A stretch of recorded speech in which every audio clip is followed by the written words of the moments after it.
Yun yung narinig mo. Based on dun sa mga kwento po, nung nag-audition daw po si Patrick sa Cornerstone, parang siya po yung nag-stand out po talaga when it comes to dancing. Totoo, diba? Totoo yun. Diba? Oh. Tapos kaya sinabi nila, like, ano talaga, parang, sige, ano natin, itong naka-checkered po kasi. Naka-checkered itong stand out siya, gano'n. So, yun po, parang from there, the rest is history. Siya na po ang aming main dance. Wow. So, Happy birthday! Happy birthday, Patrick! Maraming salamat po sa mga pumunta dito. Sana po mag-enjoy kayo lahat. Yes. Ikaw, Sam. Alam mo kwento mo eh. Ano? Rapper. Hindi, ako before showbiz, nag-aral ako sa Southville for tourism. Gusto ko talaga maging cabin crew. Pero yun nga, yung may mga opportunities na dumarating, hindi ko na-imagine yung sarili ko na mapupunta ako sa group tsaka sa kinatatayuan ko ngayon kasi parang may mindset ako na tuloy-tuloy lang yung kumbaga kung ano yung iharap sa akin ni Lord. Kumbaga grab lang ng grab, maximize lang ng maximize tsaka yun, sobrang thankful ko na nabigyan ako ng opportunity na mapunta dito sa Cornerstone. Kasi dito ko lang din na-realize na yung dating hindi ko na-realize kasi galing din ako sa group before, hindi yun nag-workout. Pero bumalik ako sa group para siguro to realize brotherhood in a deeper meaning. Kasi simula lang nakilala ko sila, na-house kami for the first time na hiwalay kami sa family. Parang doon ko na-realize na yung mga taong to, yung pinagdadasal ko matagal na. Kaya sobrang thankful ako sa kanila. Kinilig ako din eh. Yun. Dati po din si Sam is nag-star na rin po siya sa mga TV shows like Starla, ganyan. Yes po. Uma-acting po si Sam. Ano siya doon ni Juday? Ano ka daw to? Ikaw yung Siya yung star. Sino ka doon? Parang ano lang siya, extra role lang siya. Parang may scene lang na yung babae, i-wish niya na mapansin ko siya, gano'n. Tapos yun lang. After that, wala. Pero nag-workshop ka talaga sa interview. Nag-workshop ako before sa, ABS. kung pwede ko sabihin, Star Magic. Nag-workshop ako doon. Doon ako actually na-discover na home manager ko ngayon as Christian Kabiti. Na bumuo siya ng group. Tapos, yun, from there, tuloy-tuloy na siya. Nag-acting, VDR, tapos, eto, vision. Palakpakan po natin. So, gusto ko yung nilabas niyo sa akin yun. Ulit ka. Ang gwapo ni Sam. Ay. Charay. Next. Saan medyo mahaba-haba. Nag-start kasi yun na, nung bata kasi ako growing up, sobrang introvert ko talaga. To the point na, di ako makatingin sa tao eye to eye. Tapos, parang medyo lumabas lang ako sa shell ko nung nag-start na ako mag-perform. Una nag-start ako mag-perform sa mga birthday party. Talagang pag sumasayaw ako, nakatingin ako sa baba, hindi ko talaga kaya. Oo, iba yung feeling eh. Parang sabi ko, natatrauma ako or parang nagka-anxiety. Tapos, nag-start ako mag-perform as a K-pop cover group member. Kasi di ba uso dati yung K-pop. Tapos nagkakaroon ng mga competitions. And then, nag-ano ako for siguro like 4 years. Tapos, and parang sabi ko, ito yung gusto ko talagang gawing career. Talagang nakilala ko sarili ko doon. Na-enjoy ko talaga siya kasi mas marami ako nakilalang tao to build connections. And yun, sobrang na-inspired din kasi ako ng K-pop and performing in general. Sabi ko, kung yung ibang tao, kung yung artist, kaya nilang baguhin yung buhay ko. Parang gusto kong maging ganun din, na maka-change ng ang buhay ng ibang tao. And then, yun, nangarap ako na mas malaki. Sabi ko, instead of being a cover group member lang, gusto ko talaga maging K-pop star. So, instead na mag-college ako dito, since kami yung first batch ng K-12, sabi ko, ayoko muna magsayang ng year, like 2 plus 2 years kasi pwede naman akong bumalik sa States tapos doon na lang ako mag-college. So pagbalik ko doon, nag-enroll ako tapos nag-isang SEM lang ako ng college. And then, nagkaroon ako ng call from Korea na kukunin daw nila ako for a survival program called Under 19. Kasi naalala ko pa nga yun, parang nag-work kasi ako. Nagkaroon ako ng several jobs sa States kasi nga gusto ko mag-ipon ng pera para makapunta sa Korea. And then, nag-work ako nun. Tapos biglang may nag-text sa phone. So, pumunta muna ako sa back room. Tapos nakita ko yung email na parang, oh, you're going to Korea. Tapos andun yung ticket. Talagang umiiyak ako nun. Tapos pagbalik ko sa customer ko, kasi nag-serve ako ng pagkain nun, parang sabi niya, uy, ba't ka umiiyak? Sabi, ganyan, nag-chop lang ako ng audience. So, mukha akong And then after nun, pumunta ako sa Korea. Naging part ako ng survival program nga. And then, nung na-eliminate ako, skin-out ako ng isang Korean agency. And then, nag-training ako doon up until na nag-try ako magsulat ng mga kanta. And then, yung Stay, which is release ko 2 years ago, yun yung parang naging pre-debut single. And then, may plans ba dapat? Pero unfortunately, nangyari na yung COVID, nagka-pandemic. So, pinilit ako ng family ko na, uwi ka muna dito para makasama muna kami kasi mahirap mag-isa dyan. And since matanda na sila, parang gusto na rin ng tulong. So sabi ko, sige, uwi muna ako. And then na-stuck ako dito kasi syempre pa-extend yung lockdown. Hanggang sa nag-work ako as a call center agent, and then nag-host din ako sa Shopee, and then naggagawa rin ako ng mga TVC. So sabi ko parang, parang sunod-sunod yung opportunity. Bakit hindi na lang muna ako dito? And then may tumawag na parang kakilala ng Cornerstone. Ayun, parang ginayaya ako, parang nag-build sila ng boy group, parang baka interested ka. So nung una parang shinut down ko yung idea kasi sabi ko, ayaw, gusto talaga bumalik muna ng Korea. Up until na may isa ulit akong friend na sabi, i-meet ka ng president ng Cornerstone, which is si Sir Erickson. So ayun, minit ko sila. Tapos unang nakausap ko dito yung handler namin, si Miss Tin. Tapos parang nakita ko sobrang joyful niya, sobrang enthusiastic niya talaga na makabuo ng loob. So, ayun, parang sabi niya, check niyo muna yung studio. Kasi sabi ko, gusto talaga maging solo artist ng una. Tapos sabi niya, sige, check mo muna studio. So, pagpasok ko dito, nakita ko tong dalawang to. Pati yung G22 nag-training. Kaya sabi ko, parang may ganito na pala sa Philippines. Kasi before, parang wala, medyo hindi pa accepted yung P-pop, diba? Tapos, ayun, sabi ko, sige, try natin. Up until na, ayun, nag-start na ako mag-training sa kanila, tapos may iba pang trainees. Tapos, nakilala ko to si Sam before, Vision. Kasama kami sa isang show. Tapos, nung pumasok siya dito, parang sabi Sa ko, Starla din. ibang show po, parang cooking show yun. Tapos, nung pumasok siya dito, parang sabi ko, unti-unti na nagbubuo. So, parang nakakatawa. Tapos, kulang pa kami ng isa, like na-mention nga ni Patrick. So, naghanap kami ng power vocal talaga. Tapos, naghanap ako sa Facebook friends ko. Tapos nakita ko to si Franz. Nagulat ako, parang friends kami sa Facebook. Ay, pala, sa nagki-K-pop community rin kasi ko dati. So yun, hanggang sa nabuo na kami. Actually, sa haba nun parang nakwento natin yung buhay. Hindi, joke lang. Ako po, madami po kasi ako pinagdaan. Wala. Wala kang pinagdaan. Before po nito, nag-aaral po ako sa entrepreneurship. And actually, nung mga high school din, like, siguro onting background ng dancing and singing sa school namin. Like, mahilig ako mag-perform sa mga in front of, maraming tao, mga school events, ganon, sa pagsasayaw. Kahit di ako magaling, parang, Magaling ka. Hindi, ayun. Tapos parang wala ako. Tapos after nun parang sabi ko, ang sarap naman sa feeling na mag-perform ganun. So parang hindi ko din in-expect na parang may nag-message sa akin sa Cornerstone na parang mag-audition daw ako. Tapos pag nakuha, di ko parang ayun na yung simula. Tapos the first day, ako pa lang yung parang pinakauna talaga na trainee. Tapos may mga kasama ako, ganun, tapos nawawala.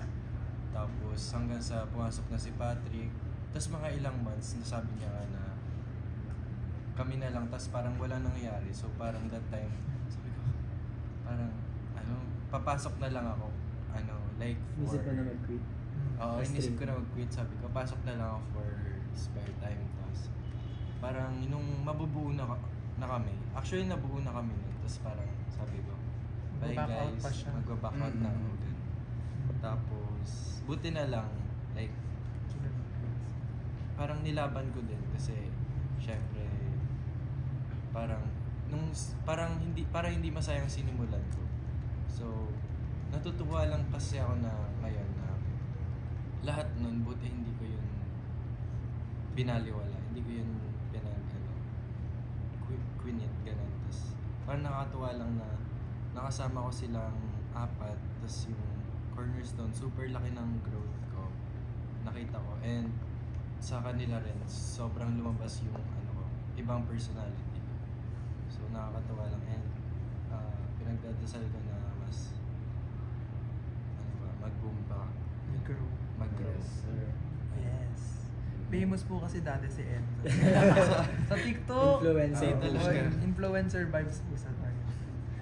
Ako naman po, before Vision, nag-aaral po ako sa Mapua, taking digital film.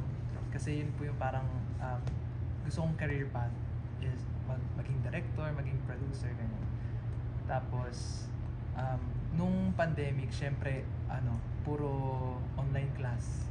Tapos, alam niyo yun, parang nababagod ka sa bahay na parang paulit-ulit na lang, ganyan. Tapos, biglang may nag-message sa akin. Siya nga, may message siya. Tinuro Siya, may message siya. Sabi niya, uy, there's an audition. Sabi ko, English, shucks.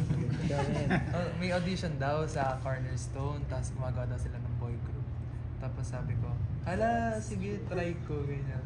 Try ko. Pero naghanap daw kasi silang singer. Tapos nagpapasend siya sa akin ng mga videos na kumakanta ako. Sabi ko, feeling nito. Feeling close amp. Tapos, ayun po, nag-send po ako ng video. Tapos sabi nila, magsiset daw sila ng parang audition dates, ng meeting, ganyan. So parang na-move ata yun ng mga ilang days. Kasi sabi ko, may online class. So hindi po ako makakapunta. Nung araw na pumunta po ako, na-meet ko yung vice president, pati yung isang handler po sa Cornerstone. Tapos, as in, pinasayaw nila ako, ganyan, pinakanta. Tapos, hindi ko in-expect, sabi nila, okay, first day mo na ng training. Tapos, pinag-training nila ako. Sabi ko, totoo ba to? So, parang audition pa lang, tapos biglang training na. So, parang ako, na-culture shock ako. Tapos, pinamit na sa akin yung silang apat. Sabi ko, ay, shucks, mga BGC boy! Mga bad boy, mga vibe nila. Sabi ko, shucks, hirap na ito. Mga vibe nila. Ito yung sobrang, as in, parang maaangas sila, tapos parang aawayin ako, gano'n. So, shucks, hindi ko kaya to. So yun, nung first day po, pinakanta nila ako agad. Di ba din sa... Oo, pinakanta nila ako sa tapos, syempre, bida-bida. So, tinaasan na. Sabi ko, Bumirit. Pag ganun ako. So, sabi ko, uy.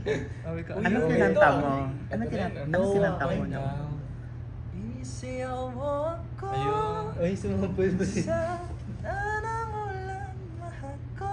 Yun yung kinanta niya. Yan, ganun po, ganun ako. Tapos, uy. Pag ganun ako, ginanon kami. Pero ito ng catch. Kailangan ko daw magsayaw. Ako. Anong sinayaw mo naman ngayon? Kasi ipapakita mo na. Oo, sayaw mo. Hindi, Sample na ba? Ito, plot twist. Sabi ko, hindi talaga ako marunong magsayaw. Paano to eh? Hindi, kaya mo yan. Ganun pa sila. Tapos pagdating ko talaga dito sa studio, pinagsayaw nila ko. Sample ka nga, fever. Tapos si fever, pen fever. Tapos pagkagano ko, as in, hindi talaga ako marunong. Walang coordination po yung body. Tapos yung rhythm ko hindi talaga, like, off po talaga siya. So pagkakita nila, shucks, yun lang, di marunong. Tapos yung parang narinig ko rin po yung yung management. Ganun, sabi, parang hindi pa to yung final member. Parang, pa natin to. Pero sabi may ganun ko, ba? May ganun. Sabi nila, hindi, tatanggalin natin to. Wag ano. Gusto ko yung turo ni Chua. Tapos pero pala mo. Tatanggalin talaga siya. tatanggalin po talaga dapat ako. Pero open naman po sila sa akin na parang pag hindi ko po na-achieve yung ganitong quality sa dance. Siguro Parang- within a week yun. And nag-hard work po siya. Siguro mga 2 weeks, binigyan po nila akong 2 2 weeks weeks. to parang maka-catch up po sa Evaluation apat. day yun, di ba? Ah. Ginalingan niya. Ginalingan. Ginalingan. Hindi po siya natutulog. Pabibo. Ayun po, parang as time goes by, parang mas nakikita ko po na nakaka-catch up na po ako sa kanila. Tapos medyo sumasabay na po yung ano po namin, Nagkaka-progress. yung mga dance po namin. So ayun, hanggang ngayon nagle-learn pa rin naman po ako sa kanila. Pero thankful din po ako sa kanila kasi without them encouraging me to do my best and to keep on pushing, baka siguro nag-quit na lang talaga ako sa corners. Ayun, nakasulat siya ng isang buong album. Daming kanya. Ay! De, pero yun po, siguro after that, parang mas nag-grow po kami as a group and as an artist. And simula debut pa lang, we want to parang be hands-on on our craft. And hanggang ngayon, siyempre yung first album po namin talagang pinaglaban po talaga namin na sabi namin, gusto namin may sulat kami dito, kami yung kagawa ng songs namin. Kasi parang ilang beses na rin kami binigyan ng mga songs na hindi nag-work sa amin. And yung parang mas na-feel namin na mas comfortable kami and mas nag-work sa amin yung mga talagang galing talaga sa amin, yung storya namin, tsaka kung ano yung sound na comfortable kami. Yun po. Thank you. Tinatanong nila ako kanina about the lock-in experience. Share Ah. yung content. Ah. Yung nag-lock-in kayo, konting-konti lang. Kasi parang nagkaroon kayo ng discovery na all of you can write pala. Yeah. So, kwento nyo lang very briefly before tayo mag-listen. Alright. So, before po kaming nagkaroon ng album, so nag-decide po yung management tsaka yung label po namin na magkaroon kami ng lock-in songwriting session sa Antipolo para out of our comfort zone. Nature. Para makita na yung nature, tapos yung overlooking view, tapos malamig lang gano'n. Chill. So, bali mga 3 days po ata kami nagstay doon. Tapos kami medyo nagsusulat na rin po kami ng mga kanta, pero hindi po namin masyadong parang alam pa yung mga fundamentals, yung mga basics and kung ano yung mga nag-work. So sa loob po ng 3 days na yon, marami kaming natutunan from our producers tsaka yung mga songwriters po na nagturo po sa amin. Bali, tinuro po sa amin yung mga fundamentals, yung mga basics. And hanggang sa parang second day ata, nagulat kami na lahat kami may mga kanya-kanya ng songs na nasusulat. Ito lalo na siya, na first time niya magsulat ng song. Nakakasulat siya ng song sa album po namin. And sabi ko, wow, may potential siya. So yun po.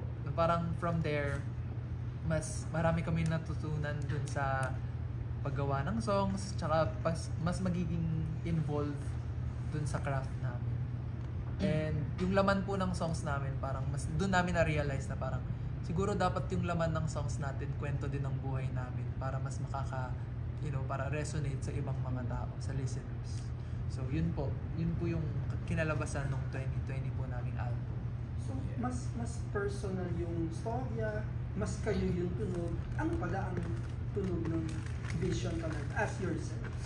Yun. So part po ng like figuring out tsaka yung process ng album making po namin is parang going back to our roots. So ano ba talaga yung gusto nating tunog? Ano yung gusto nating identity?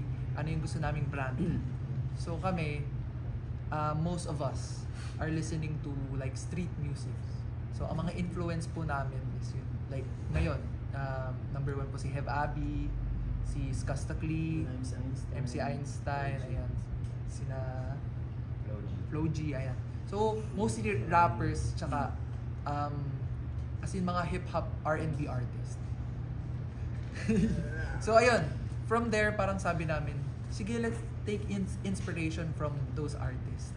And para mas maging comfortable din kami sa mga songs namin, tsaka mas, alam mo yun, parang mas Pinoy, mas masa. Mas gusto namin maka-reach ng mga taong, alam mo yun, ang goal ng album na to, mapakinggan namin siya, kunwari sa jeep, sa mga streets, yun yung magpapatugtog habang nagiinuman, ganun, sa palengke, ganun. So, ayun po, yun yung gusto namin, isa sa goal. para mas maka-reach pa ng ibang Filipino audience. Kasi dati looking back, did you feel na parang sa sobrang, magaling talaga kayo sa sobrang galing parang, wow, na super angasan ng tao sa inyo na andun kayo imbis na andito tayo. Ganun. Opo. At some point po, parang na-feel din po namin na, masyado mataas. Tsaka parang Laging masyadong, pasugod. laging pasugod yung mga Dabis-ira. songs namin. Tsaka parang, yung ang hirap makarelate sa amin as an artist. Kasi, alam mo yun, parang ang ina-achieve namin nun dapat, international level, ganyan. Pero as time goes by, sabi namin, guys, dapat... Be yourself. Hindi, as time goes by, dapat mas tayo, mas totoo tayo. Very tunog. Authentic. Bawat isa. Mas authentic, mas masa. Kasi gusto talaga namin na parang hindi lang puro perform. We want to share our stories din. And from that, siguro, yun na yung one way is to base it from our roots and mas maging influenced by Filipino artists din. Last question ko na, baka hindi ko na matanong mamaya.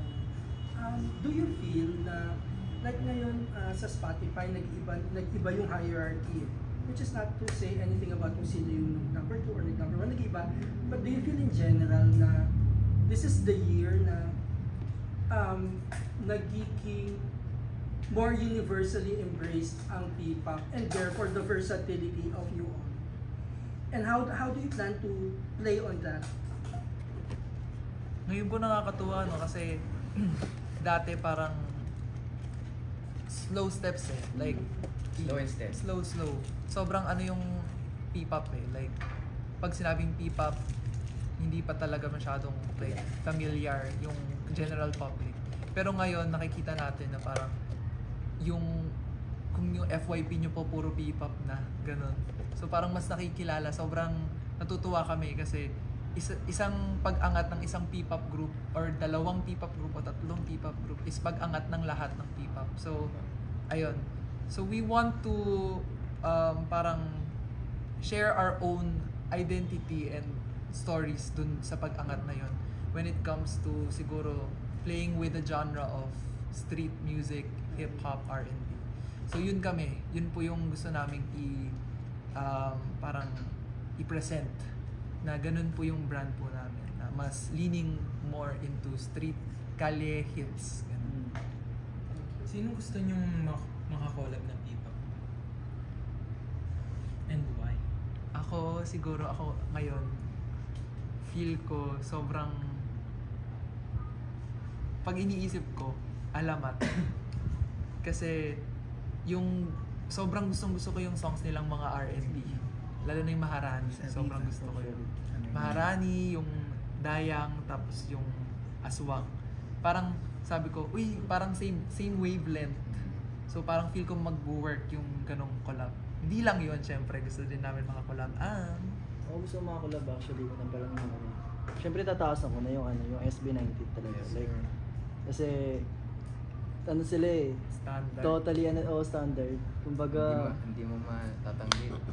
sobrang magaling talaga sila Like parang syempre gusto ko rin ma-experience na makasama sila, maka-work sila. So tsaka mababait po sila. Solid. Ako personally nakikinig ako ng music ni Philip Okay. Saka kapag nakikita ko siya sa TikTok, kasi tinitignan ko talaga kung parang kumbaga observation. Kasi as of the moment, idol ko siya sa P-pop. Sige. SB19. Ano? SB19. Naiiyak siya. Ako gusto ko Bini din. So, isipin nyo yun. Yung parang like, parang collab sa isang kanta na pop. Tapos may onting hip-hop na, di ba? Parang, sheesh! Wala lang. Share ko lang, guys. Tag nyo na lang po sila. Actually, generally, kapag dinescribe mo, street talaga yung term. Street, nasa kalye, yun yung pinaka-target. So when they were all writing the songs, yung utak nila nasa kalye, nasa street. Naririnig ba ito sa jail, sa mga bata? So, yun yung ginawa nila. And with that, magsastart kami magpa-listen. But the best way to start the listening is through a performance. Yes. So, ang first na lang ipaparinig ay Saksak sa Puso, SS